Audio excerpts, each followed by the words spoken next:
Good morning and welcome everyone to the Moneycontrol live stream. You're watching Markets with Santo and CJ. I hope that you have had a great weekend.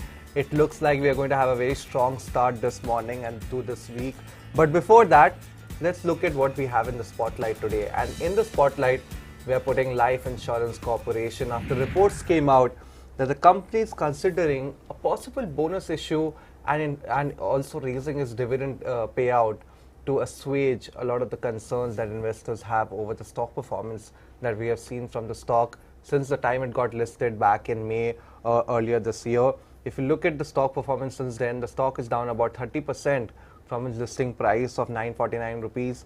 The move, it seems so far, Santo, is to basically provide platitudes to investors, and I that's know a very strong word, CJ. but you know how this goes. It's a legitimate corporate decision. True. It is, but you know how it goes when stock performance are battered, and promoters or companies are trying to provide stock splits or bonus issues during such times. It basically never gives you the sort of confidence. Actually, it proves to be counterintuitive, because where you were thinking that you were going to provide confidence to investors, it ends up making investors even more worried that how low can the stock actually go. And I think for me, instead of any bonus issue or any sort of a bump up in dividends, while that may be very good for investors in the near term, but in the long term, investors will demand earnings performance, and that is always the best way to ensure that your stock continues to outperform or perform well in the market. So for me, I think LIC's issues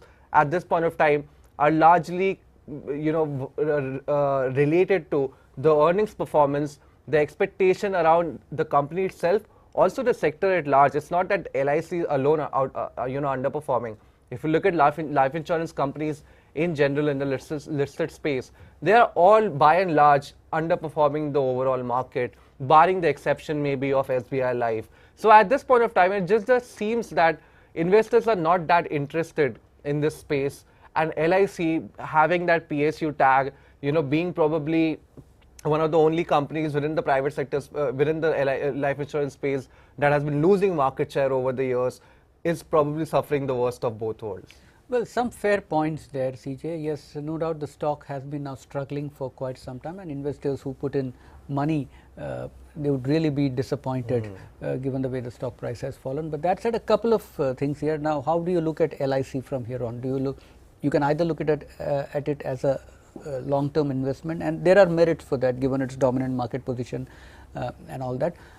The other way to look at it is probably some kind of a strategic bet, because there is so much pessimism over LIC at this point in time. We have seen that in the past with many other stocks as well, some of the new age businesses, and then recently we saw that with SBI card and payment services as well, where there is too much pessimism, stock price falls, and then there is some opportunity there. Now, in the case of LIC, let's not forget the insurer has also had legacy problems, some of which it's trying to address now. A large part of its offering were endowment plans compared to the private sector players, which have more of term plans where the margins are higher.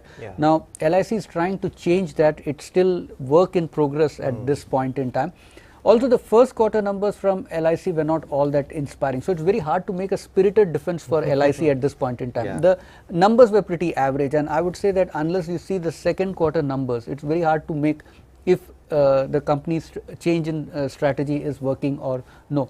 That said, I would look at LIC more as a strategic play where there is too much pessimism, the stock price falls, and that creates a window of opportunity. So, the upside at this point in time probably looks a little capped, but definitely it is something worth keeping an eye out for. Yeah, clearly, Santa, I think that that term that you used, that upside being capped, I think that is very important. Also because let's not forget that the government is also their lock-in for after the IPO is also going to end sooner or later.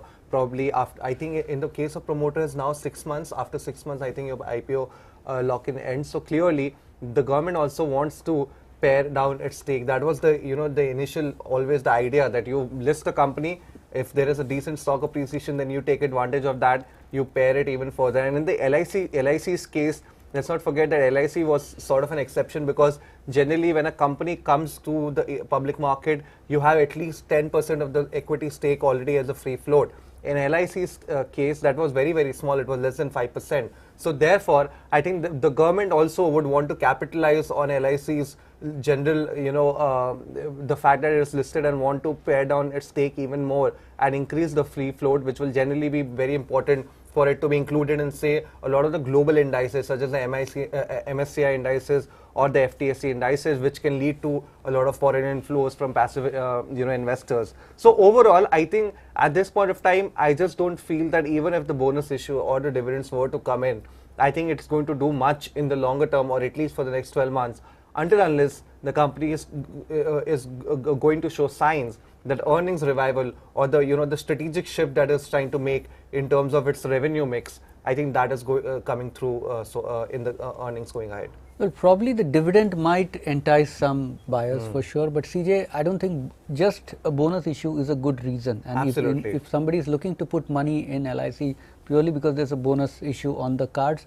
then I don't think that is a sensible approach at all, CJ. That said, I'll still wait and watch for the second quarter numbers before firming up the view on the stock one way or the other. Well, you heard it from the guru, but of course, if you have any thoughts on LIC and you have any comments on what we had to say on LIC's proposed possible reported bonus issue and higher dividends, please utilize the chat box. You can post your comments. You can also post your stock queries utilizing the hashtag AskMC, and we can take that up later in the show. That's it, Santo. Let's move on and look at how the trade setup is today, and the trade setup is looking quite enticing. If you look at the Nifty, SGX Nifty futures, they have hit the 18,000 mark, so it is indicating that the benchmark index here, the Nifty 50, could also open closer to that 18,000 mark. Whether it sustains above that or not, that is debatable, but at this point of time, the opening is looking very, very strong, and that is on the back of a very strong closing for Wall Street indices. Benchmark indices there rallied anywhere between 1.5% to 2.5%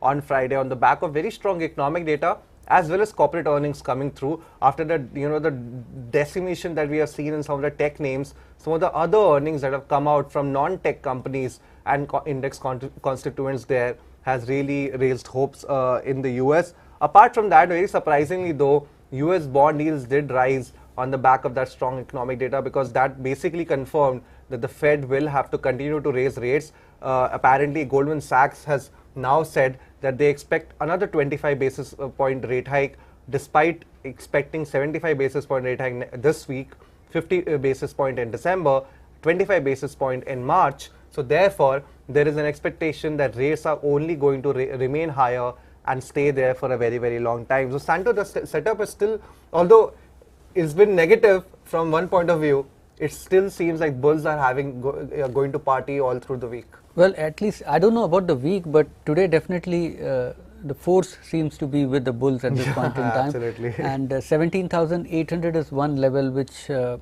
index has been struggling to sustain above, and it does look at this point in time, going by the pre-market indicators, that the Sensex may the Nifty index may finally manage to make a convincing close above that, but we still have 5.5 hours of trading ahead of us.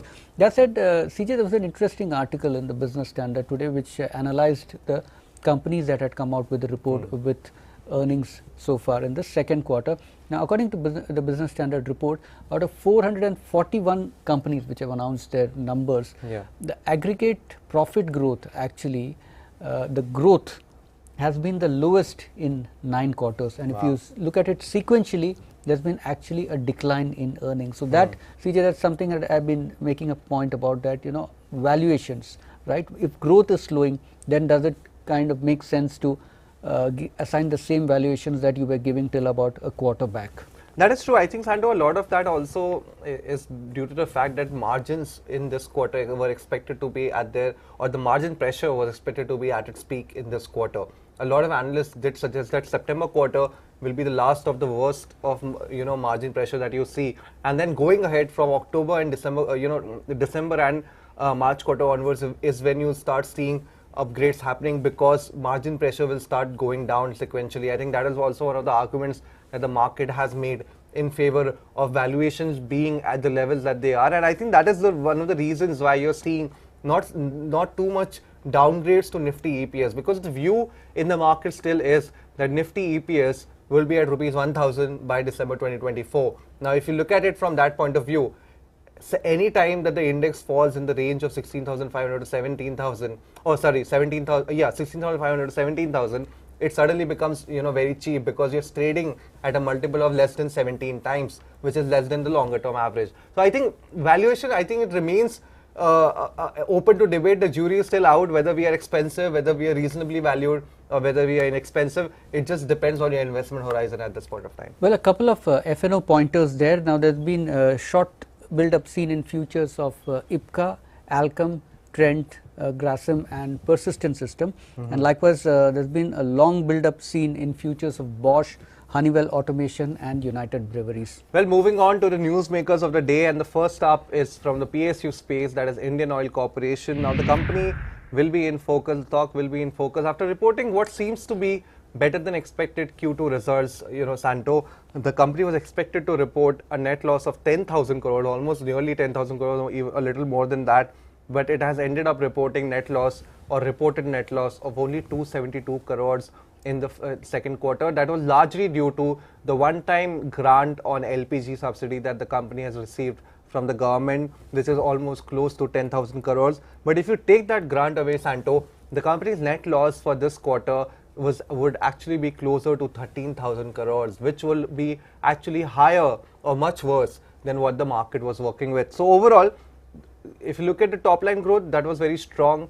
Of course, the losses in the marketing segment is what has been weighing the company down, and the entire oil marketing space has been weighed down by that. But going ahead, let's see what investors hope in terms of earnings revival for this sector. Well, Aurobindo Pharma is my newsmaker for this morning. Now it has got a couple of US FDA approvals. Now the stock has been struggling, it's been underperforming for a host of reasons. Earnings have been below par. Besides, there's been some corporate governance issues also that seems to be weighing on sentiment. But the company has got two US FDA approvals. One is for pyrimethamine, which is used for treatment of toxoplasmosis, which is caused by the parasite Gondii and which leads to symptoms like fever, headache, body ache and fatigue. It has also got US FDA for rufinamide. Now rufinamide is used for controlling seizures in people having the Lennox-Gastaut syndrome. Well, Santo, then what is your top brokerage bet of the day? Well, it's Vedanta. Now the stock again has been struggling for some time. Citi has reiterated its sell rating on the stock. It has slightly upgraded the price target from 190 to 215, but it remains negative on Vedanta. The reason being that second quarter numbers were hurt by falling commodity prices, and according to Citi, if commodity prices continue to remain stagnant the way they have been in the first quarter, then even the good dividend yield which the stock is offering at this point in time may not be much of an attraction. True, Santo. I think that is one stock that is currently facing a lot of stick from investors. That said, my top brokerage bet of the day is Crompton Greaves Consumer. Now the earnings performance for the second quarter was a little bit of a disappointment for the company. If you look at what brokerage from Nirmal Bang had to say, they have although they have retained their buy rating on the stock, they have cut their target price by nearly 10% to about rupees 500 on the back of the weak Q2 results. According to the brokerage firm, the Q2 results were affected largely by a higher base in the year ago quarter, and that of course dented earnings. But they remain confident that the market share gains that the company is seeing and the distribution expansion that the company is undertaking, that will enable high growth in the coming years. Well, and Santo, I think the market has opened, so let's quickly take a check at the market, and we have closed, we have opened above 17,900, so we have not been able to open near that 18,000 mark, so clearly it would be a little bit of a tiny disappointment this morning, although everything else looks quite strong. Well, SGX Nifty that typically trades at a slight premium to Nifty, so it has opened pretty much in line with the upbeat sentiment that we were watching on SGX, and don't worry CJ, it's just about 80 points away. Good market breadth, about 1600 stocks are up on the NSE at this point, and less than 400 stocks are down. Mid cap showing good strength at this point, CJ. Yeah, and even the small cap index, Santo, I think at this point of time is doing a little better. The Nifty small cap 100 index is higher by about 0.4 to 0.5% at this point of time. Sectorally, almost all the sectors on the NSE are in the green. The Nifty Bank high by about 0.7, Nifty Auto high by about 0.8, I'm sure led by Maruti Suzuki after a very spectacular set of numbers from that company, and Nifty IT surprisingly is actually also higher by 1%. I think this is probably on the back of the very strong economic data that we are seeing in the US economy that basically suggests to you that the US economy is much more resilient than the market was fearing. And with that, let's have a look at the stocks on a watch list this morning, starting with Dr. Reddy's. A good set of second quarter numbers there from the pharma majors. Very surprisingly good. Yes, and it has been slightly ahead of what most analysts were expecting. It was largely driven by strong sales of generic Revlimid, something on which analysts had been pinning hopes. Now, there's a lot of debate still whether this performance will continue purely backed by Revlimid sales. But even though some analysts have said that there will be fluctuations, overall Revlimid is the winner for Dr. Reddy's in the short term. And the other point is that the management has retained its margin guidance and also guidance for return on capital employed at about 25%. According to Morgan Stanley, the company's core business is now showing signs of stability. And among the brokerages which are bullish on Dr. Reddy's currently are Nomura and Macquarie, both of whom have Nomura has a buy rating on the stock, Macquarie has an outperform rating on the stock, and Morgan Stanley too has an outperform rating on the stock. Well, Santo, clearly I think the better than expected strength that we have seen in the Revlimid generic in the US market has really boosted the second quarter performance of Dr. Reddy's. Analysts were expecting almost 11% year-on-year decline in the net profit of the company, but that has clearly not materialized. But apart from that, the concern of course will remain what happens to the Suboxone generic now, because their competition has been rising in the US market, and that will definitely lead to some bit of price erosion in the coming quarters. And yes, as you mentioned, the earnings from the Revlimid generic are expected to be quite volatile. It's not that because the company has been able to do so well in this quarter, it will remain the same in the next quarter as well, because of the way the US markets and the channel players will behave. So I think going ahead, yes, this has been a very solid quarter for Dr. Reddy's, but whether this will sustain going ahead, I think the question mark will still remain. We will have to wait and see the third quarter and the fourth quarter earnings. Of course, remember this is flu season in the US, so that generally tends to be quite decent for Indian pharma exporters to the US, but let's wait and see whether any sort of price erosion will dent that outlook going ahead. One last point here with Dr. Reddy's. Again, the company has also said that the extent of price erosion which was seen in the US generic market, that has been pretty much on expected line, and it has given a single digit growth guidance for its US Yeah, I think that is what has surprised a lot of investors, that the fact that the company has been able to retain that growth guidance. I think that is largely on the back of the success that we are seeing for Revlimid. I mean, we will hope and pray that that continues. But of course, I think another 2 quarters of such performance will really convince investors that that is the case going into FY24. Well, the last stock on my radar today is Sona BLW Comstar. Now, this is one auto component manufacturer that has rallied in line with the wave that we have seen in the electric vehicle space. Now, I think the stock is likely to perform well largely because the Q2 earnings were quite resilient from my point of view. If you look at it from a sequential point of view, the company has managed to perform quite well, both on the front of sales as well as on EBITDA, despite seeing some bit of destocking by one of its electric vehicle customers. That said, the company did tell analysts in its conference call that it has now added a new product to its arsenal, Santo, and this product's opportunity size is almost as big as the differential gears product that the company has, which has been a rampant success for the company. Apart from that, they have also guided that they have added a new EV service from an existing customer that should also aid order book and revenue growth going ahead. Overall, Phillip Capital, which has retained its buy rating, Santo, although they did trim their EPS estimates for FY23 a little bit after the Q2 earnings. They believe that high interest rate and of course the margin pressure that the company had been seeing in the past couple of quarters is now factored into the stock price, and therefore going ahead the upside could be tangible from here on. Well, Sona Com had a decent run recently, but now again the stock has slipped into a kind of a trading range, and JP Morgan is among the brokerages which is negative on Sona at this point in time, and it feels that valuations always have been high, and for a reason, because electric vehicle is still an emerging space, and at this point in time investors would be willing to give it the benefit of doubt.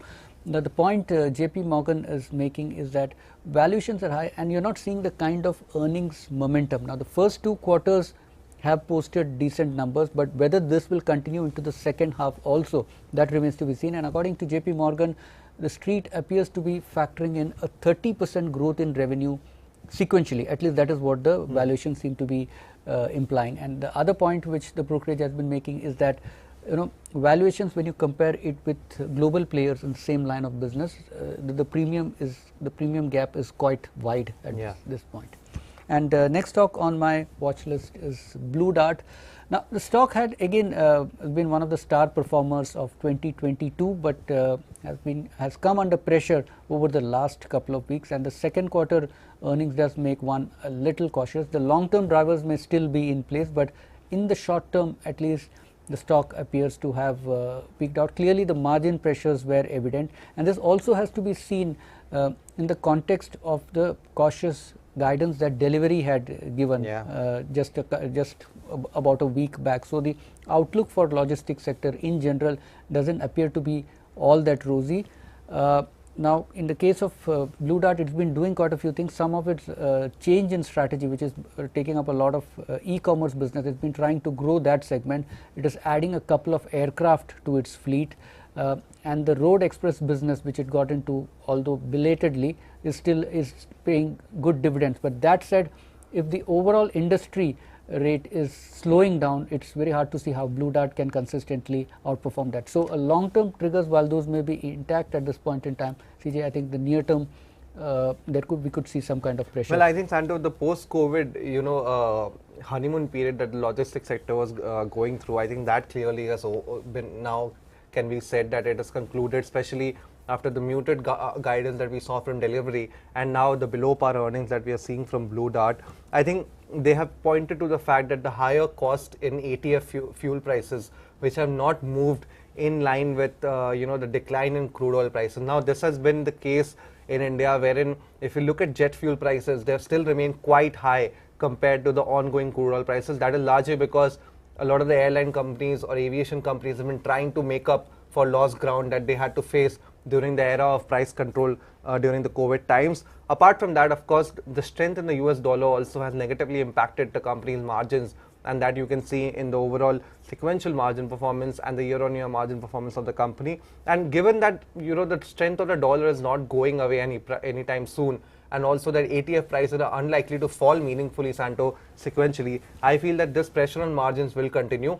Also, they have indicated that they're expected to invest quite heavily in the road and air cargo packaging capacity. So therefore, with the new investment also coming on board, margins are likely to be under pressure, at least in the near term, for Blue Dart going ahead. The last stock on our watch list this morning is Tata Power. A decent set of numbers, but again, it's unlikely to impress the market. Top line has been almost similar to what it had reported during the first quarter, so that's unlikely to get the street excited. Good line of business, but clearly again the pressure on margins showing because of higher raw material prices. That doesn't seem to be going away in a hurry, at least higher coal prices at this point in time. But that's all the positive news flow surrounding its renewable business, that also appears to be factored in the stock price at current level. So you could see the stock putting up a steady performance unless once again it's able to show a sustained, or rather a decent jump in its top line. I think, Santo, there is a case for some bit of improvement, although it will be a little marginal, but some bit of improvement in margins on a sequential basis, as you would expect fuel costs to come down on a quarter-on-quarter basis in Q3 and perhaps in Q4 as well. Surprisingly, the solar rooftop business has done quite well, although the solar pumps business did see decline in revenues on a year-on-year basis. But I think the rooftop business would give a lot of heart to investors in terms of the strength that we have seen in the revenue performance. Apart from that, the company has also been ramping up the EV charging deployment, and I think clearly those are the two businesses that investors have been looking at in terms of valuation, in terms of long-term growth trajectory for Tata Power. And if those businesses continue to do well and probably the core business holds on in the near term, I think the stock could still be able to sustain the sort of valuation that it is seeing at this point of time. Well, that's it, Santo. Let's quickly take a check at some of the comments that we have been getting from our investors. A lot of questions coming in, so thank you so much for posting them on the comment section. I think I'd like to start off with, Santo, on IEX. This is a stock that you and I have had really talked about in the past. Now, Maheshwar Banu K, he basically wants our thoughts on IEX. He says that the stock has been falling consistently. I have bought at an average price of about 180. Is there any fundamental change in the company? Well, as always, we don't recommend stocks and definitely not price targets and such. But this is our broad thoughts. Good line of business, but the issue for now is that because of the cap on the tariff that has been put by by the power tariff regulator, which is likely to be in effect till December at least, that kind of curtails the action on the trading volumes on IEX, where people usually trade power. Now, if the sellers are not going to get a good enough rate, then they would not really want to trade, and this is where I think volumes have been shrinking for IEX. The company has been putting up a brave front, but the numbers seem to show something else altogether. Yeah, I mean, if you look at it from an earnings point of view, clearly, Santo, the past 3-4 quarters, the earning momentum has almost grind to a halt because of the regulatory changes that have gone through within the industry, but also there have been some positive regulatory changes as well, especially in terms of allowing power exchanges to deal in longer dated contracts. I think that is going to be a game changer as far as IEX is concerned. At least that is the point of view of the company. Also, there has been fundamentally, if you look at it, there has been also been a new entry in terms of a competitor within the power exchange space, and that competitor recently has been gaining market share. Now, IEX is of the belief that they can recover a lot of the market share that they have lost recently, and they are expecting volumes to actually jump up in the second half of FY23 because a lot of the states are going to come back to the spot market for trading in power, not only for the incremental demand, power demand, but also to sustain the core power demand that they usually face in terms of from consumers. So overall, IEXL management seems quite optimistic. Now it remains to be seen whether the optimism translates into earning performance or not. That is something that we will have to wait and see for ourselves in the coming quarters. Well, Santo, another viewer, Vinayak Shenoy, wants our thoughts on Nykaa. Well, Nykaa, in the short term, clearly all eyes are on the expiry of the IPO lock-in period, which a lot of people feel could unleash a fresh wave of selling. I've always been bearish on Nykaa, very high valuations, but CJ here may have a different view. But again, in the short term, more than anything, it's likely to be technical factors at play. Although my longer term view is that the company needs to show some meaningful growth rates so to be able to justify such high valuations. I think, Santo, if you look at Nykaa's revenue growth rate, I don't think there is any sort of concern there. The concern that the market recently has had on the fundamental side, I'm not even talking about the lock-in period and everything else. Fundamentally, the concern has been that Nykaa has chosen right now to forego some of its margins of profitability in favor of investing in its business. Now, generally, in the near term, investors will look down upon that because, of course, you're letting go of profitability and therefore your earnings growth is going to slow down in the coming quarters and maybe years. But from Nykaa's perspective, they have sensed blood in the fashion retail market. They believe that Nykaa Fashion, which has been their recent venture, that can really do well and can prize away a lot of market share in a what is becoming a very increasingly formalized and organized Indian branded apparel market. So for me, I think from a long-term perspective, I think the growth story will remain intact because of the investments and the know-how that Nykaa's founders and Nykaa's management team have at this point of time. In the short term, of course, the earnings are going to suffer because of that investment and because of the technical factors that Santo already mentioned in terms of the end of the lock-in period for pre-investors. In the short term, of course, the stock price, there could be considerable damage. That is very likely. But I would expect that long-term investors, just in the case of Zomato, I mean, don't forget that when Zomato almost fell to 40, a lot of people, even some of the biggest people who were making fun of Zomato a year ago, started to see value in that business. So I would not be surprised if some of the biggest institutional investors and biggest HNI investors start seeing value in Nykaa now that the stock price damage has been more than 50-60% at this point of time, Santo. And I think with that we can wrap up, and we'll probably, of course, those who have not been able to get their question answered, we'll try to take that up in our upcoming shows. Of course, we always try to include your stock ideas into our stock ideas and our stock suggestions. So don't worry, we will take them up. Don't feel ignored at all. Please continue to post your queries, your comments into the comment section below, and we will try to take that up in later shows. Well, and that's a wrap on this edition of Markets with Santo and CJ. CJ has said the rest. Yeah, absolutely. And also, guys, you can keep following us on the social media links that you can see at the bottom of your screen, and you know the place to be for all your financial news. You can log into moneycontrol.com and download the Moneycontrol app. We'll catch you again live at 3 p.m. with all the day's action. Till then, have a great day.